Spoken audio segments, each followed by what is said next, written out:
안녕하세요, 한청입니다. 자, 의학이론 1강 시작해 보도록 할게요. 자, 우리 늘 그렇듯이 기본 강의에 앞서서 항상 하는 것이 바로 기출 분석이었습니다. 그렇죠? 그리고 그 기출 분석에 앞서서 했던 것이 기출 분석을 좀 더 우리 와닿게 할 수 있도록 그 해당 과목의 구조 원리에 대한 내용들, 그렇죠? 그리고 기본적인 어떤 개요, 프리뷰 부분들을 진행을 했었어요. 그래서 이번 1강에서도 우리 의학이론의 과목, 의학이론 과목에 대한 구조와 원리에 대한 이야기를 조금 해볼 겁니다. 자, 이 의학이론 과목을 사실은 많은 분들이 좀 어려워하시죠, 의학이론을. 그런데 저는 일단은 이렇게 말씀을 드리고 싶어요. 우리가 하고자 하는 의학이론은 무슨 의학이론이냐면 손해사정사로서의 의학이론입니다. 그렇죠?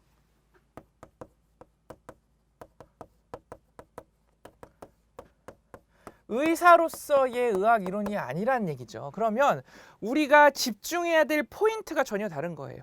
의사로서의 어떤 의학이라면 정말 어떤 인체에 대해서 속속들이 모든 것을 다 알고 있어야 되지만 우리는 포인트 자체가 다르죠. 우리 포인트는 뭐예요? 자,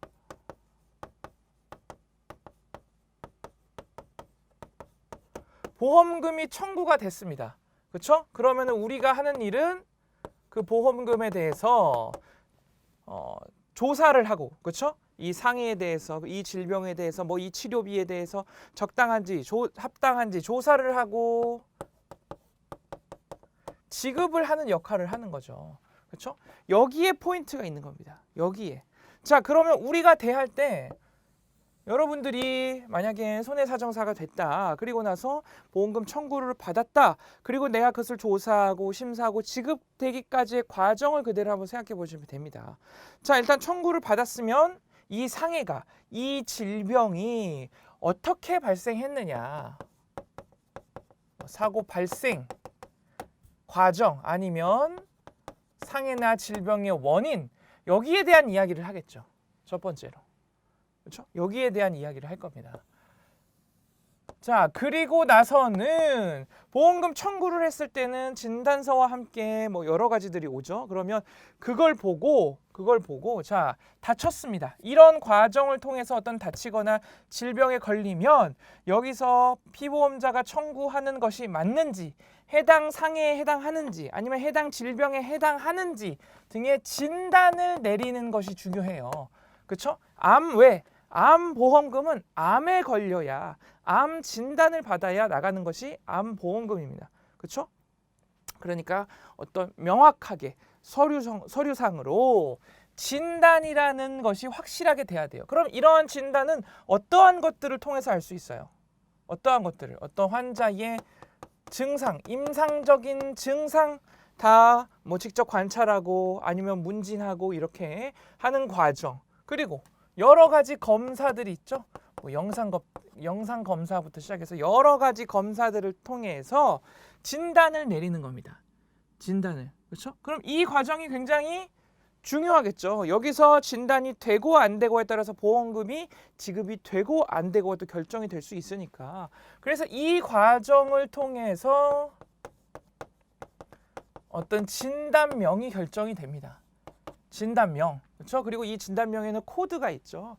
그것을 기준으로 이제 이 담보에서 해당해, 이 담보에서 해당하지 않아, 뭐 이런 식으로 해서 보험금 지급 여부를 결정을 하는 거죠. 그렇죠? 자, 그러면 우리는 진단에 대한 보험금만 있어요? 아니죠. 그것에 대한 뭐 수술비, 치료비, 여러 가지 보험들이 있습니다. 그렇죠? 그럼 그런 거에 맞춰서도 자, 이 사람이 이런 진단을 받고 어떤 치료비나 수술비나 이런 것들을 청구했다. 그러면 그런 것이 정말 이 진단에 해당하느냐, 정말 이 진단을 치료하기 위한 치료였냐, 수술이었냐, 그런 것들에 대해서도 알아야 되겠죠. 그러니까 어떤 치료에 대한 이야기. 그리고 또 중요한 거 뭐 있어요? 우리 제3보험에서 했듯이 후유장애에 대한 이야기. 그리고 앞으로 어떠한 증상이 더 발생할 수 있는지, 그렇죠? 특히나 책임보험 같은 경우에는, 배상 책임 같은 경우에는 합의 시점에서 이러한 합병증이 더 발생할 수 있다, 이러한 후유증이 더 발생할 수 있다, 그렇죠? 그러한 내용들에 관한 것, 그러니까 합병증, 후유증이라고도 할 수 있겠죠. 이러한 내용이 중요하겠습니다. 그렇죠? 그래서 여기까지 판단한 다음에 최종적으로 보험금을 다 지급을 하는 거죠. 그렇죠? 그래서 이 과정입니다. 우리가 포인트를 둬야 될 것은 이 과정이에요. 이 과정. 우리 기출 분석을 다음 시간에 해보면 아시겠지만 여기에 대한 걸 물어봅니다. 여기에 대한 걸. 그러면 이제 유형들이 첫 번째로는 자 여기서부터 이런 식으로 계속 물어볼 수 있어요. 쭉 이런 순서로 어떤 사고 이렇게 발생했다, 이러한 증상이 생겼다 알려주고 뒤에 것들을 쫙 쓰라고 하든지, 그렇죠? 그래서 가끔은 이제 요즘 들어서는 사례형의 문제들이 조금씩 나오고 있습니다. 근데 사례형이라 그래서 어떤 것이냐면 말대로 이런 거예요. 그러한 어떤 사고 상황, 그렇죠? 아니면은 일시 증상을 주고 여기에 대해서 진단명을 뽑아내고, 그렇죠? 그리고 더 나아가서 거기에 대해서 치료나 합병증, 그렇죠? 이런 것까지 약수를 하도록. 그러니까 뭐 크게 단위가 크게 나온다면 이렇게 나올 수도 있고, 또 그냥 여기까지 해서 진단명까지 뽑아내는 게 나올 수도 있죠. 그리고 진단명을 주고 이번에는 이렇게 쓰라고 하거나 아니면 반대로 진단명을 주고 이렇게 쓰라고 하거나. 이해가 되시겠죠? 이러한 유형에서 다 나옵니다. 사실은 이러한 유형에서, 그렇죠? 아시겠죠? 그래서 우리는 어떻게 한다? 이 틀을 여러분들은 항상 기억을 해두셔야 돼요. 이 틀을.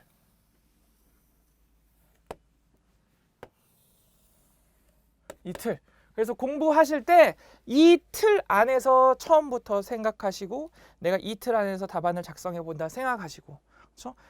그런 시각을 가지고 공부를 하셔야 훨씬 더 효율적으로 하실 수 있습니다. 안 그러면 정말 말 그대로 그냥 처음부터 드립다 의사처럼 공부하시면 공부할 것도 너무 많고 그것이 다 나오지도 않아요. 다. 그러니까 이 포인트를 항상 가지고 가셔야 됩니다. 그렇죠? 이것이 첫 번째 어떤 이 과목에 대한 구조 또 원리가 되겠고요. 자, 그리고 두 번째로 이 의학이론 과목이 어떤 식으로 구성이 되어 있느냐. 이 시험이 크게 이 의학이론은 상해의학과 질병의학으로 구분이 됩니다. 그럼 상해는 크게 또 어떤 파트로 나올 수 있냐면 시험에 나오는 것들이 해부학, 그 다음에 손상에 관한 것들, 손상, 뭐 골절 탈구가 주를 이루겠죠. 골절 탈구가 주를 이루고요. 또 뭐 인대 손상도 있고 여러 가지 있습니다. 그렇죠? 이런 손상에 대한 이야기들. 그리고 중요한 게 바로 합병증이에요. 합병증.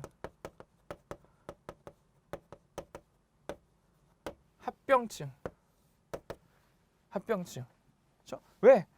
아까도 봤지만 우리 손해사정사로서 이러한 증상이 발생했고 이러한 진단명이 있을 때 손해가 이런 식으로 더 확대될 수 있다도 굉장히 그 시점에서 보험금을 평가하는 데 굉장히 중요한 요소입니다. 그렇죠? 그래서 합병증도 굉장히 중요하고요. 이 상해에서 사실 진짜로 중요한 것은 해부학이에요. 해부학.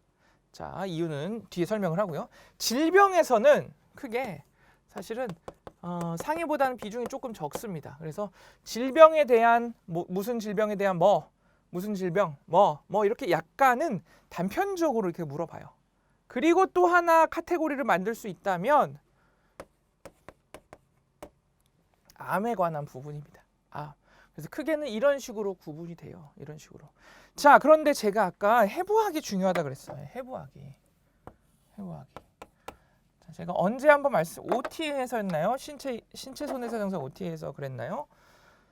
의학이론을 암기 과목이라고 생각하시는 분들이 많다. 물론 의학이론은 암기해야 될 것도 있습니다. 그렇죠? 그런데 그것이 뭐 다른 과목보다 많냐? 아니에요. 암기할 양은 그냥 비슷합니다. 제가 봤을 때 의학이론이라고 해서 특별히 다른 과목보다 암기의 내용이 더 많다? 그런 건 아니에요. 근데 왜 그렇게 느끼시냐면 다만 의학 용어들이나 그런 원리들이 해부학이나 이런 것들이 생소하다 보니까 여러분이 이해하기를 힘들어하고 바로 그냥 넘어가는 겁니다. 바로 그냥 용어부터 그냥 머릿속에 넣으시고 외우시고 하다 보니까 그렇게 되면 제가 항상 말씀드리지만 어떻게 된다? 외울 양만 늘어난다. 외울 양만. 그런데 어떻게 해야 된다 우리는? 먼저 구조 원리를 이해해 놓으면 거기에 조금씩 이제 살만 붙이는 형식으로 가면 된다. 어떻게? 연상을 통해서. 그러려면 구조 원리를 마스터를 해야 되는데 바로 의학 이론에서의 구조 원리가 이 해부학입니다. 구조 원리가. 자, 예를 하나 들어볼까요? 여러분들 디스크 많이 들어보셨죠? 디스크 걸렸다 할 때 디스크. 이 디스크가 원래 정식 명칭은 디스크 걸렸다 할 때에 이 상병명의 이름은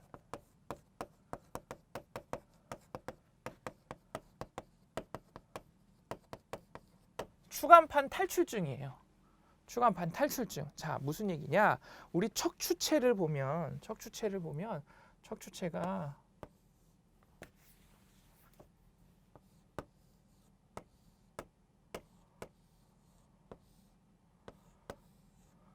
이런 식으로 생겼습니다. 그렇죠? 그리고 이 우리 척추가 이렇게 부드럽게 움직일 수 있고, 그렇죠? 이렇게 충격을 흡수해주고 이러한 역할을 할 수 있는 안에 섬유체가 있어요.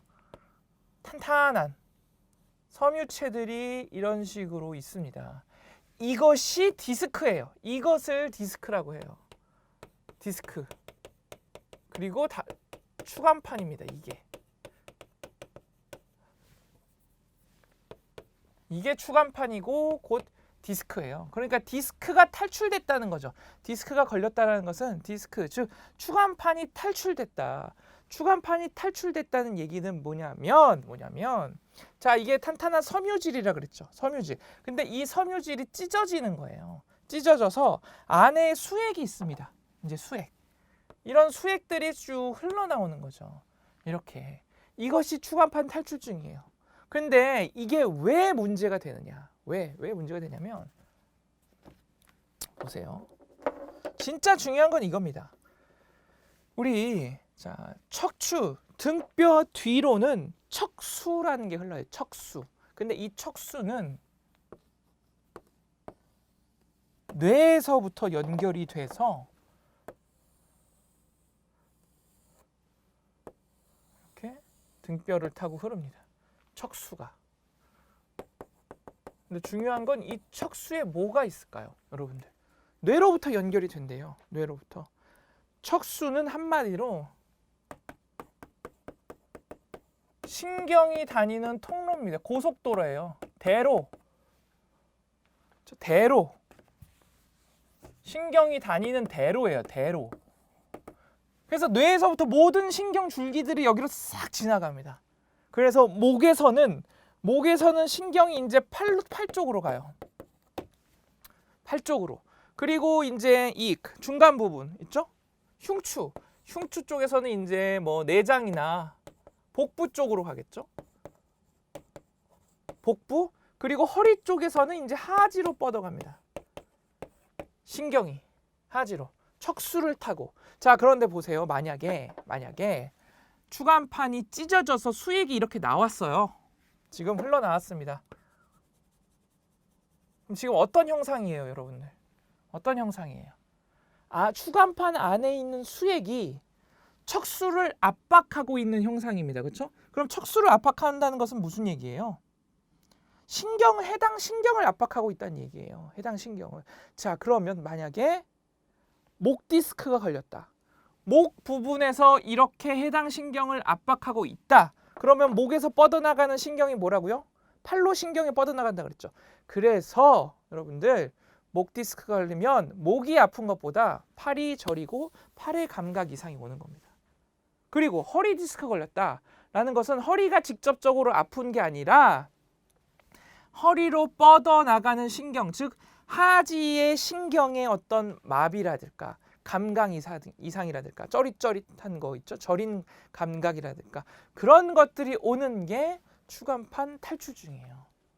추간판 탈출증. 자, 그럼 이런 추간판 탈출증은 질병으로도 올 수 있고 상해로도 올 수 있습니다. 자, 보세요.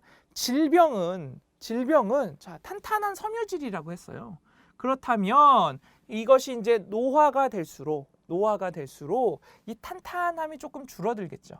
그렇죠? 그러니까 이렇게 약간은 옆으로 퍼질 수 있습니다. 그러면서도 신경을 척수를 압박할 수 있고 그러면서 터질 수 있죠. 섬유질이 약해지니까. 그렇죠? 탄탄한 것이. 그리고 두 번째로 상해로는 자, 우리 자동차를 이렇게 타고 가다가 뒤에서 차가 꽝 박았어요. 그럼 순간적으로 목이 이렇게 꺾이죠. 그렇죠? 혹 하고 꺾입니다. 순간적으로. 그러면 구조가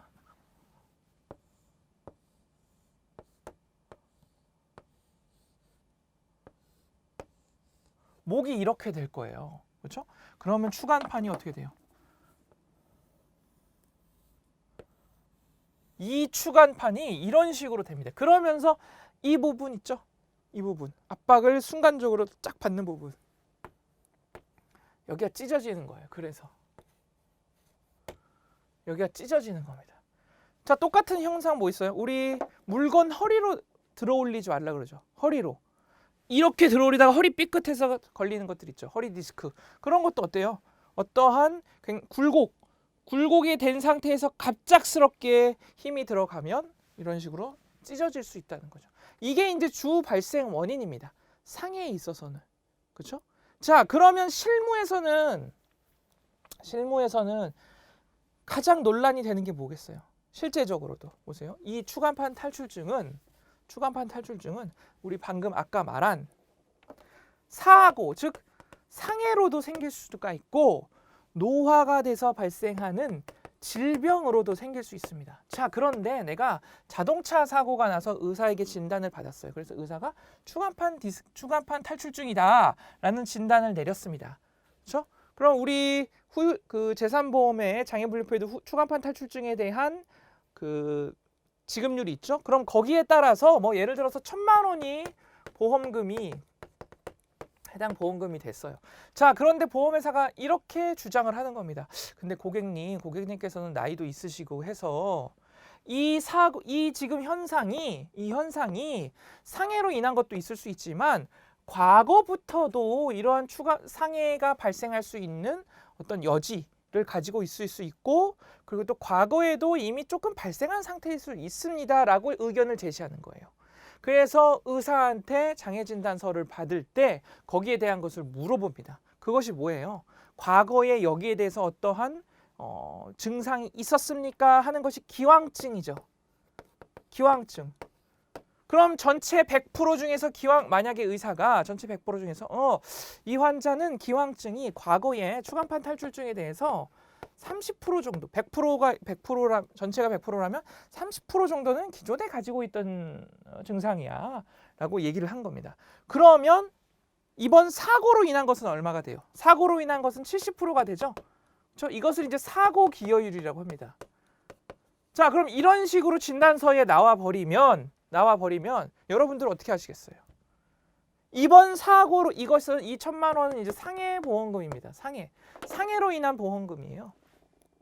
그럼 당연히 2,000만 원의 70%만 지급을 하고자 하겠죠. 그래서 이것이 실제적으로 굉장히 실무에서는 분쟁이 많이 일어나는 사건입니다.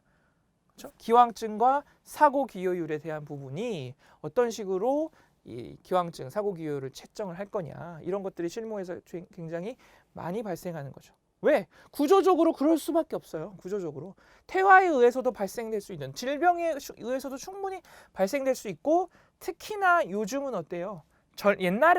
과거에는 사실은 이런 기왕증 적용하는 것들이 좀 연세가 있으신 분들에게 기왕증을 적용했습니다. 그런데 요즘은 그렇지 않아요.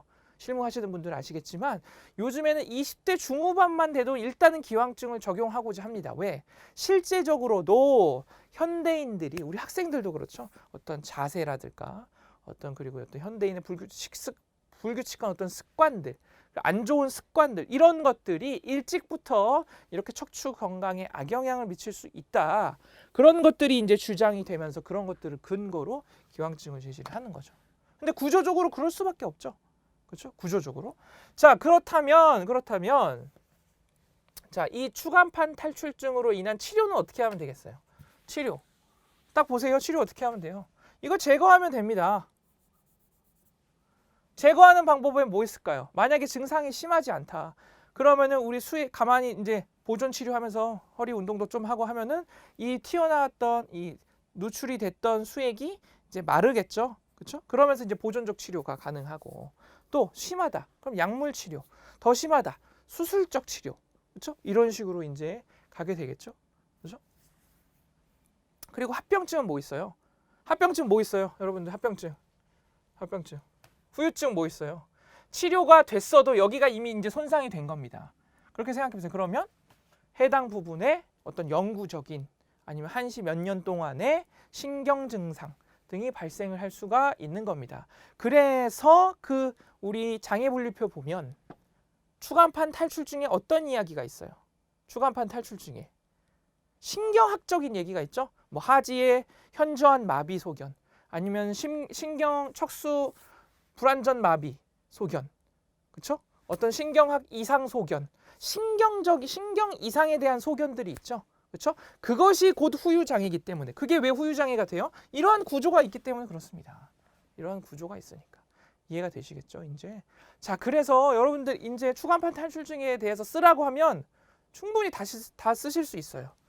다 의학이론 공부는 이렇게 하셔야 됩니다. 이렇게 이거를 근데 처음부터 여러분들 자 그럼 이 안에 사실은 다 들어가죠. 이제 우리가 아까 봤던 내용들 의 사고 사고 발생 우리 그 발생 과정을 우리 의학이론에서는 보통 발생 기전이라는 표현을 많이 써요. 기전 어떤 식으로 이것이 발생했다 사고가 발생해서 이런 식의 증상이 나타나기까지 이러한 원리로 인해서 이러한 기전으로 발생을 한다 그러한 내용들 그렇죠? 그리고 진단에 뭐 있었어요? 증상 그리고 검사 사진 영상 검사도 할 수 있죠. MRI, CT 찍어봤을 때 이렇게 아니면 뭐 엑스레이도 그렇고 이렇게 실질적으로 그 탈출이 된 게 보인다. 그러면 추간판 탈출증 진단 내릴 수 있는 겁니다. 그렇죠? 그리고 이제 치료적인 부분들 설명했어요. 보존적 치료 할 수 있죠. 약물 치료, 수술적 치료 뭐 있어요? 여러분들이 생각하시는 단어로 그냥 하시면 됩니다. 의학 용어라는 게 여러분들 고유 명사가 아니고서는 많은 부분들이 진단명도 그렇고 단어의 나열이에요. 단어의 나열. 그것을 해부학 때 배우실 겁니다. 자, 무슨 얘기냐면 보세요. 지금 수액이 탈출했죠. 안에 있는 추간판에 수액이 탈출했다고 말씀을 드렸어요. 그래서 수액이 이러고 있습니다. 이러고. 그럼 수술 명칭은 뭐냐면요. 수액 제거술이에요. 수액 제거술. 그런 것처럼 이런 수술 명칭 그리고 많은 어떤 여러분들이 앞으로 만나시게 될 진단명이 사실은 또 어려운 고유 명사가 아니라 의학의 해부학적인 기본 용어들의 조합입니다. 조합. 그것이 명칭이 되는 거예요. 그러니까 해부학을 알고 계시면 자연적으로 자 우리 아까 봤었죠? 진단명을 중심으로 해서 이렇게도 나올 수 있고 이렇게도 나올 수도 있고 뭐 이렇게도 나올 수도 있고 그렇죠? 그러면 결국에는 우리가 어떤 증상을 보고 진단명을 만들 수도 있어야 되고 거꾸로 진단명을 보고 다른 것들을 유추할 수도 있어야 된다는 얘기입니다. 그렇죠? 그러려면 진단명은 어떻게 구성이 되어 있다? 진단명이나 수술명은 기본적인 해부학 용어들의 집합으로 되어 있다. 그러니까 해부학을 알고 계시면 굳이 이 진단명의 증상은 뭐 원인은 뭐 증상은 뭐 진단 방법은 뭐 치료는 뭐 합병증은 뭐 이렇게 일일이 처음부터 그냥 책 읽듯이 외우지 않아도 자연적으로 여러분들이 깨닫게 되시는 거예요. 이렇게. 그리고 또 뭐냐면 인체의 몸은 굉장히 유기적이죠. 이 원리가 하나의 원리를 깨달으시면 여러분들 다른 부위들도 신기하게 다 비슷비슷하게 갑니다. 다 비슷비슷하게 가요. 결국에는 뭐냐면 골절 탈구 손상됐을 때 자 합병증 후유증이 중요하다 그랬었죠. 손상됐을 때 그 부분이 어디냐? 만약에 이 중간 부분이냐? 관절 부분이냐? 그럼 여러분들이 생각했을 때 어느 부위가 더 후유증이 많이 남겠어요? 관절이 다쳤을 때가 후유증이 더 많이 남습니다. 그렇죠? 그러면은 어떤 후유증이 남을까요? 관절이 다치면 생각을 해보세요. 관절이 다쳤다. 이걸 치료해도 향후 이거 잘 움직일 수 있을까? 즉 제3보험에서 배웠던 3대 관절 중에 한 관절의 기능에 운동장애가 발생할 수 있습니다. 무슨 이야기인지 아시겠죠? 그렇죠? 그런 그런 것들이 사실은 여러분들이 일일이 외우시면 정말 많은 내용인데 구조 원리를 알고 계시면 자연히 다가오는 겁니다. 자연히. 그렇죠? 그래서 상해는 그런 식으로 접근을 하셔야 돼요. 상해는 그런 식으로 접근을 하시고, 질병 같은 경우에는 물론 질병도 당연히 해부학이 중요합니다. 해부학이 중요한데 사실은 이렇게 상해처럼 자세하게까지 우리가 해부학을 접근할 필요는 없어요. 질병은. 왜냐하면 기출 분석을 이제 다음 시간에 해보시면 상해는 굉장히 좀 자세한 파트로, 이런 파트로 나눠져 있습니다.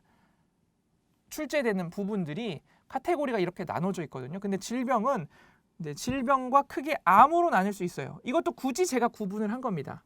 구분을 해놓고 문제 유형을 한번 봐보면 단편적으로 무슨 질병의 진단 기준, 무슨 질병의 치료 방법, 이런 약간 단편적인 내용들을 물어봐요. 그렇죠? 그래서 질병은 물론 일단 상해 질병에서 해부학은 당연히 중요하고요. 그 중에서 정말 필수적인 부분은 상해다. 그리고 질병 할 때는 일단은 기본적으로 예를 들면 심장이 어디 붙어 있는지, 위가 어디에 있는지, 어떤 식으로 그 정도는 알고 계셔야겠죠. 그렇죠? 심장이 어떻게 생겼는지 그 정도는 당연히 알고 계셔야 되겠죠. 그래서 질병에서는 그 정도까지 해부학만 우리가 접근을 할 겁니다. 그 정도까지만 접근을 하고 나머지들은 이제 좀 단편적인 내용들로 해서 아까 봤던 그 내용으로 중심으로 정리를 할 거고요. 상해선 이렇게 나눠져서 해부학을 조금 집중적으로 비중을 둬서 다룰 거예요. 해부학이 되면 여러분들 해부학이 되시면 사실은 이것들 있죠? 이것들은 조금만 과장을 보태서 여러분들 혼자 공부하실 수도 있어요. 관심을 있으신 분들이라면.